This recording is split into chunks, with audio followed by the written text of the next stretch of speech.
I always like finding cheap and weird games to play, partly because I'm broke, but also because I like finding a bunch of unique and wacky games. This is the entire reason for the indie game series on my channel. But what I realized is that while those games for the most part are always free, there were always PC games I found on Steam or itch.io. I never really delved into more console-like games like on my Switch for example. So I set myself the challenge of spending no more than $5 on some games that I found on the Nintendo eShop to prove that you don't need a lot of money in order to find a cool and unique game. This is my first time looking at console indie games, so if you like this kind of content, remember to leave a like and subscribe to the channel. Also don't forget to leave a comment and let me know what you guys think about the games and if there's any indie games that I may have missed. Okay, you ready? Let's do this. First up we have Not Not, a brainbuster by Cubic Games, a multiplayer challenging puzzle game which I managed to buy for 89p. This puzzle game has been on record to be the top puzzle game in 14 different countries, and in my opinion, there's good reason to. The concept is simple, just follow the instructions laid out on the cube. There'll be 4 gates on each side which will either be clear or a certain colour, and you have to pick the right direction to go in based on what it says. Sometimes they can be simple, and sometimes they can get exceedingly complex and really test your thinking. In addition to the instructions, you have a short timer of a couple seconds to complete the action, in which if you fail to do so, or if you perform the wrong action, you die and you have to wait to restart the puzzle. There are 3 different modes available. Classic mode, where each level rises in difficulty, challenge mode, which is a bottomless pit of despair, and versus mode, which is what I've been playing the most. The game is okay on normal, but when you get to hard, it really takes it up a notch. For example, not right means don't go right, whereas not right means do go right. Seems simple, right? But what if I said not right and not left? Or if you go extreme, what if I told you not blue and yellow with only a few seconds to think? This way it gets difficult and really tests your brain power. It's almost kind of mean to put logic gates in a game where people playing it wouldn't really understand it.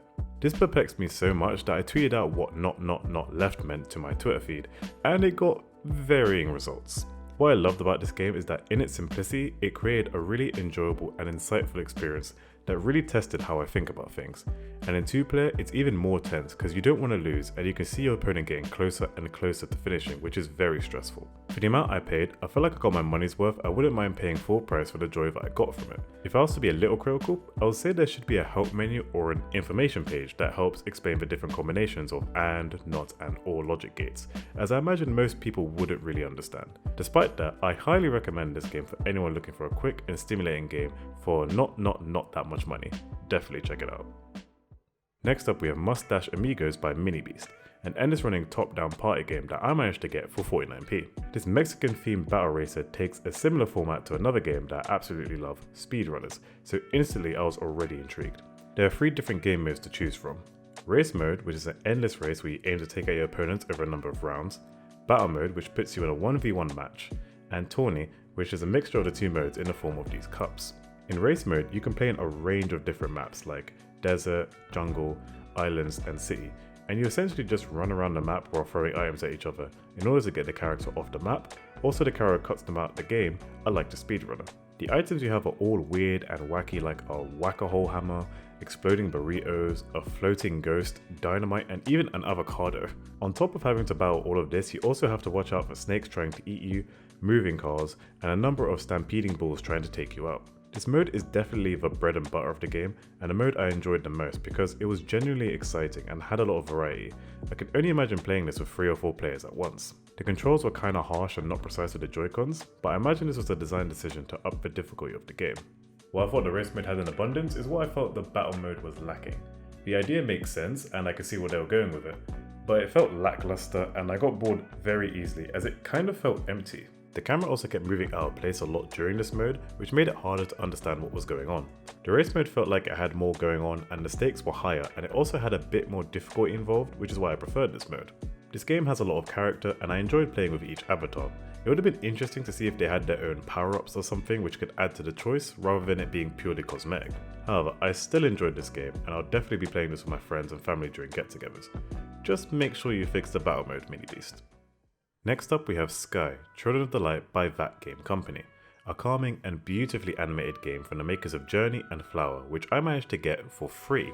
This game already had a bit of buzz about it and I may be a bit late to the party, but I couldn't help but be drawn to what Sky had to offer. This enchanting world of Sky puts you in the shoes of the Children of Light, where your aim is to return fallen stars to their constellations and spread hope throughout this desolate kingdom. With each constellation, you slowly uncover the mystery of why the infinite light suddenly stopped being so infinite, as darkness fell and the stars faded away.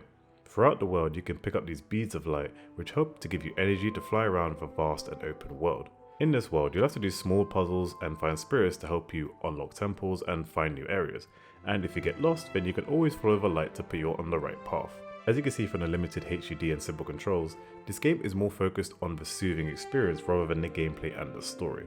While I was interested in the story of Sky, I was more taken away by the world that Sky builds around you.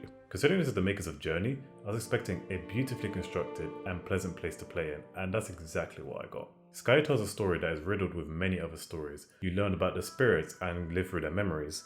You rejuvenate the constellations and learn new expressions along the way with other online players. And this is all around the overarching theme of light. I'm absolutely in love with the art direction, and the sound design literally transports me into another realm which I could stay in forever. Everything is so peaceful, and despite how it seems kind of linear, there's a bunch to unlock and plenty to explore, like shrines, new expressions and outfits, and props to collect throughout your journey. And that's what this is, a journey. While I had some frame rate drops and lag issues, and the controls did take some getting used to, they didn't take away from this gorgeous plane of existence that is Sky. There's still so much more for me to discover and find, and I can't wait to get through it all. If you need a place just to get away and immerse yourself, then try out Sky. You won't regret it. Let's move on to Him and Her by Cubite Interactive, a simple black and white puzzle platformer that I bought for 89p. Whenever I look for indie games, I always see puzzle platformers, so while I'm not adverse to them, I've also gotten fairly used to them. The concept is simple: you play as him, and you complete levels by reaching her. You play in this empty space which turns the whole world whenever you walk over the edge. You can jump between platforms, and if you jump off the edge or fall onto spikes, then you have to start over. There are a couple of interesting mechanics in place which utilize a small knowledge of physics, but nothing too strenuous. For example, there are some platforms on strings which change placement based on orientation, and there are teleporting circles which carry your momentum with you as you go through it. Mixing these elements together and creating unique and interesting puzzles out of them is what a puzzle platformer is all about, and Him and Her has this spot on. The levels were fun to play, and they got reasonably difficult as I kept getting more and more into it, and there were points where I was genuinely stuck and had to figure things out slowly. There were also a couple of red herrings thrown in there which made you think it was part of the level, but that was really there just to throw you off. There is a hard mode as well, but all this really means is that you can't freely move the camera to see the whole level, which actually was what helped me in a lot of these levels, so to not have that feature severely raises the difficulty. There are some quality of life improvements which I think are much needed for the game. The main thing is the orientation. It feels really jerky and sudden and kind of throws you off where you're going. This is also true for when using the free camera. I think a simple animation, or if they slowed this transition a touch, it would feel less all over the place and make it easier to work through the puzzles. Also, for some of the puzzles, I felt you could skip essentially the entire level in order to compete, which I'm not sure was meant to be a design decision. Aside from that, for what I paid for, I had fun playing through the levels, and it's a good game to pass the time while on the move. Well worth the money.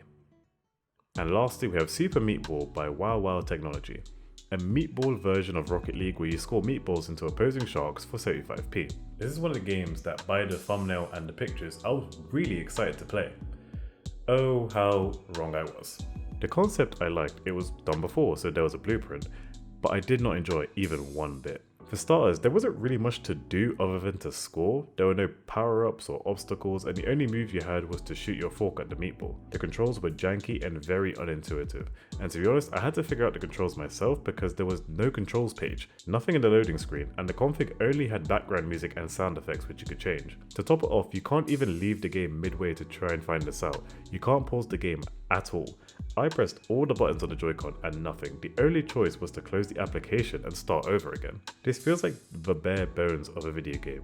There's no pull, nothing unique, and nothing that kept me playing. There were no achievements, no instructions or direction, and you couldn't infer any of this from the controls because those are awful as well. I've played a lot of indie games, but I've never played one that is missing so many fundamental aspects and features that makes it a video game. I paid 75p for this, and I almost want my money back, it's that bad. I'm not trying to bash Super Meatball, I'm not. I'm just giving constructive criticism about what is missing from this game. And I don't think I'm asking for a lot. These are basic concepts about game design and user experience that is just lacking. If they post an update and fix all of the problems with the game, then I'd gladly give it another try.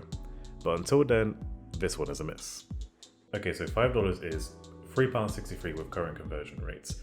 And I managed to spend £3 and 2 pence on all of these games, which means I stayed just underneath the budget with 61p to spare, and I found some really cool games to play, and some not so good. I'm glad you guys stayed until the end of the video. Please make sure to like the video and also subscribe if you really enjoyed the content.